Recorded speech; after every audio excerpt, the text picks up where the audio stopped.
Hello and good morning everyone. Welcome to DSS online classes. This is Rolika once again here for science class. A fresh day and a fresh chapter. Yes, we are going to start our new chapter, cell. So at first, what is cell? Cell is the basic structural unit of an organ. Earlier we have studied about the organ system, their functioning and their role in our body. But in this chapter we will study about the basic structural unit of organ. Means smallest unit of which an organ is made up of. It can be compared to the bricks. Cell can be compared. That is the structural unit of the organ, and that is cell. Cell can be compared with the brick. Bricks are assembled together or arranged one over one over one over one and to build a wall. And walls are arranged together to build a building. So in case of building, we can say that smallest unit, structural unit of building is brick. And in the same way, we can say that smallest structural unit of an organ is cell. So, move to the discovery of cell.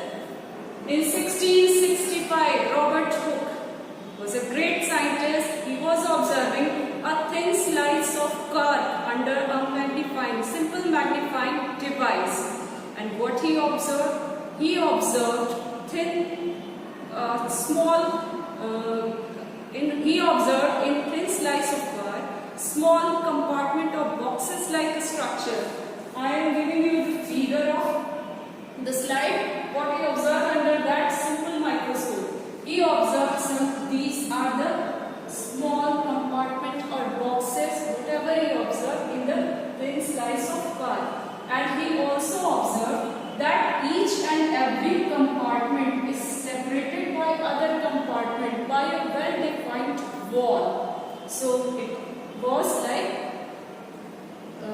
compartment and separated with each other. They were creating a honeycomb-like structure, and this was here about the figure. So because of creating a compartment-like structure, he gave the term cell. It was obtained by the word cellula, which means compartment. So he coined the term cell for this compartment-like structure. Cork is a bark of a tree, which are dead cells. So he observed dead cell under the simple magnifying device. Living cell was observed after very long time whenever advanced magnifying devices of microscopes were observed. And nowadays we are familiar with the structure of cell and its parts also because of staining and making slide and observing it under advanced microscopes. In the living world, organisms differ from one another, but all are made up of cell. We can understand it by the example of brick. Bricks are of same size, near about same size and same shape. But the buildings constructed by using these bricks are of different design, different shape and different sizes. In the same way, cells unite together and form. It is also known as a structural unit of an organ. These cells unite together to form tissues, and tissues unite together to form organs unite together to form organ system, and these organ systems unite together and form a living organisms.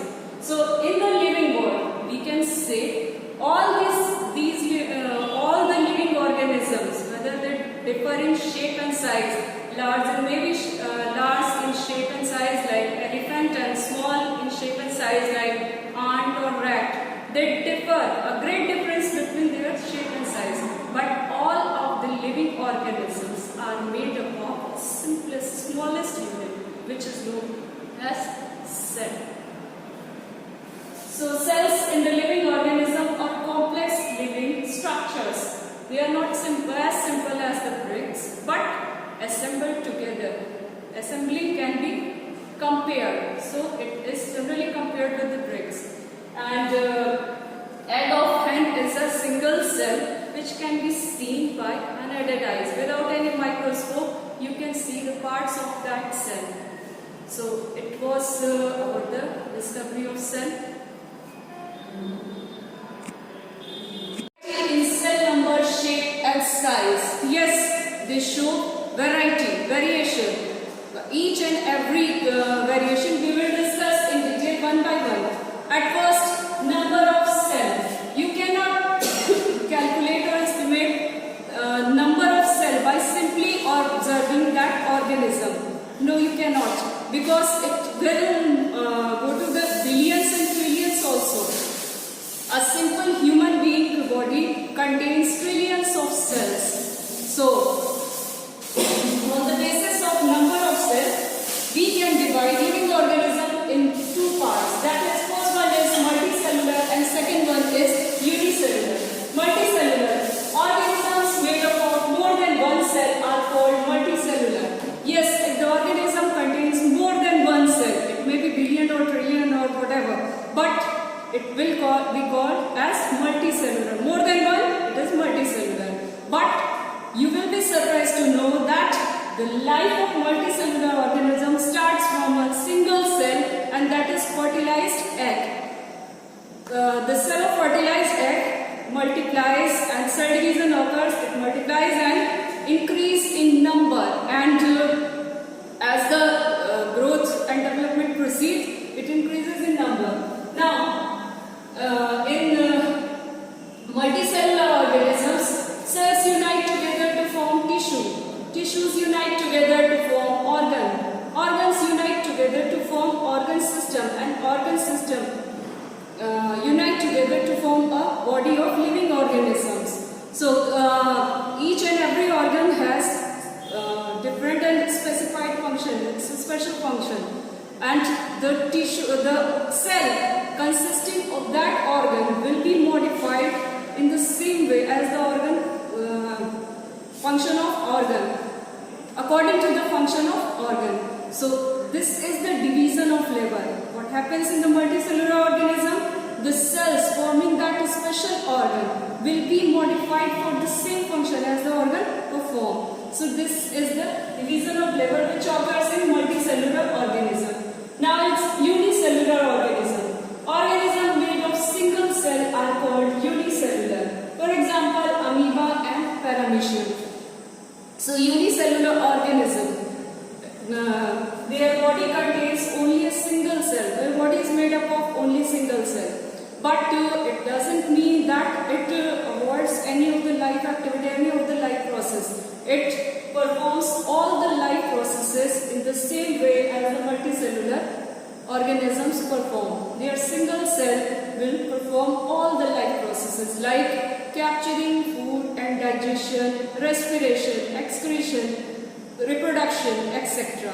So this was all about multicellular organism and unicellular organism.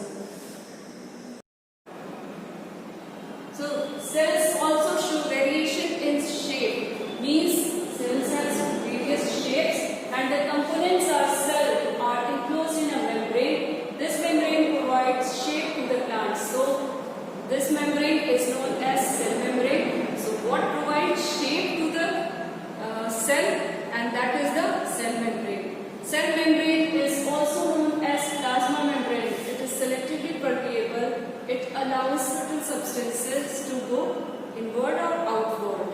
So cell membrane is the membrane which surrounds all the components of the cell and gives cell a shape, a fixed shape. Now in the plant cell membrane is surrounded by an additional layer which is known as cell wall. Cell wall is made up of cellulose, and it is the additional layer which protects plant cell from the extreme temperature, extreme environmental condition. Why? Because plant cells are exposed to the extreme environmental condition. For example, rain, cold,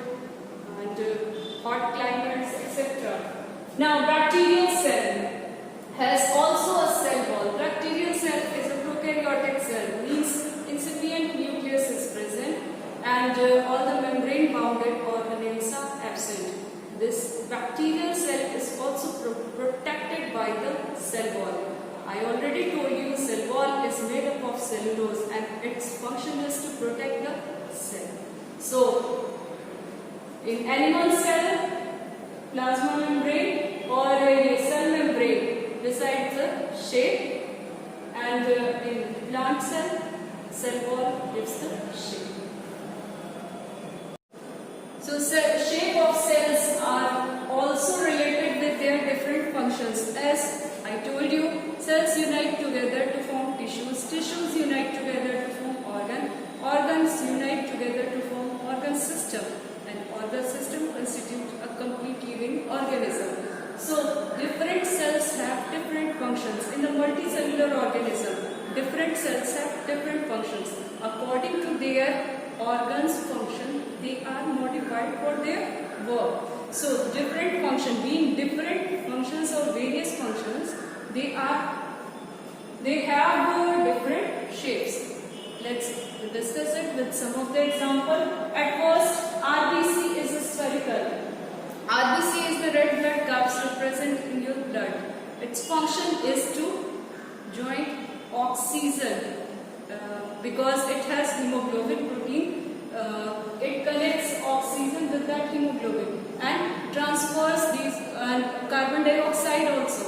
It connected with the hemoglobin, and this exchange of gases, oxygen and carbon dioxide, this is its main function is to transport oxygen and carbon dioxide. So it is spherical in shape. Muscle cells is a spindle shape. Spindle shape means it is long in shape and pointed at both the ends and little wider in the middle. That is the spindle shape. This is the muscle cell, and its function is to hold the bones properly. This is the RBC, red blood cells. Its function is to exchange oxygen and carbon dioxide. And the next is nerve cell. Its function is to send and receive masses toward the body. So it is long and branched because it has to obtain messages from the various sense organs and send it to the brain. So it should be very long to send the message. So it is long in shape and branched. There are branches. So many branches are here. So according to the various functions, shapes of cell differentiate. Now we will take some of the examples to understand the variation in shape of cells. At first we will take the example of amoeba. This is the structure of amoeba and it is of irregular shape. You cannot give any name to this shape. So it can be called as irregular shape. Why this happens? Because whenever it has to move from one place to another, or it has to catch the food, its outer membrane projects out here, bulges out and forms projections comes out as a protruding part of its body, and this protruding part is known as pseudopodia.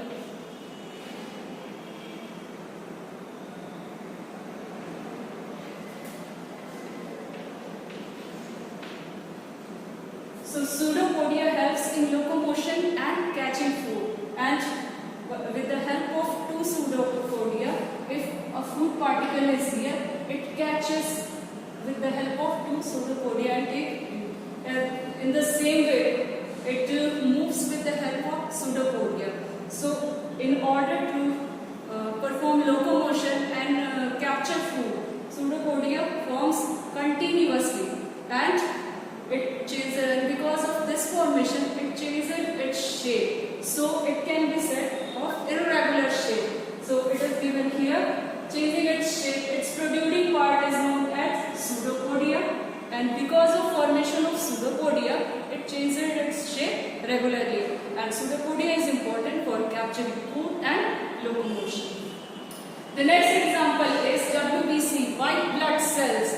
Remember the components of the cell. There was plasma, there were blood capsules, and this blood blood cells, and three types of blood cells were present there: RBC, WBC, and platelets.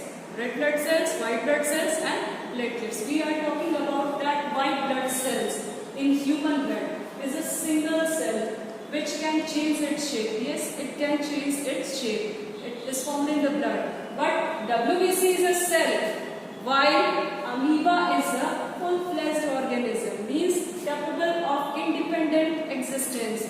It has a single-celled body. Amoeba is a single-celled body, but it performs all the life processes like food intake, digestion, assimilation, excretion, respiration, and so many other processes like reproduction also. So it is a full-fledged organism. So both of these are changing its shape because of their necessity. Now the cells also show variation in size of cells. It can be, the size of cell may be as small as the millionth of a meter or may be large as a few centimeters. But generally, size of the cell is very small.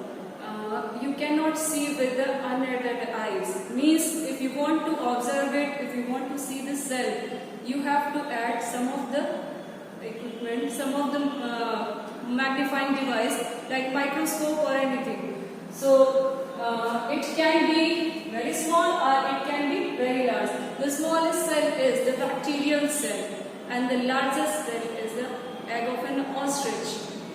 Now, so the size of the cell is related to its function. It does not depend on the size of the living organism. The size of an elephant is very large and the size of the rat is very small. But both of them have nerve cells which has the same function to transfer messages. So their nerve cells are long. Always in both the cases, nerve cell in elephant and rat are long and branched because they perform the same function, transferring message. So the size of the cell does not depend on the size of the living organisms. It doesn't mean that the elephant has this large size, means it has a large size. No, it doesn't mean that. Both of them have nerve cells and they perform the same function of transferring message. So both of them have the long and branched nerve cell. So you can say that the size of the cell is related to its function only, not the size of the living organism. So this was all about the introduction about the cell and its discovery, variation in shape, size and number. I hope you understand, and if you have any problem, please write in the comment section.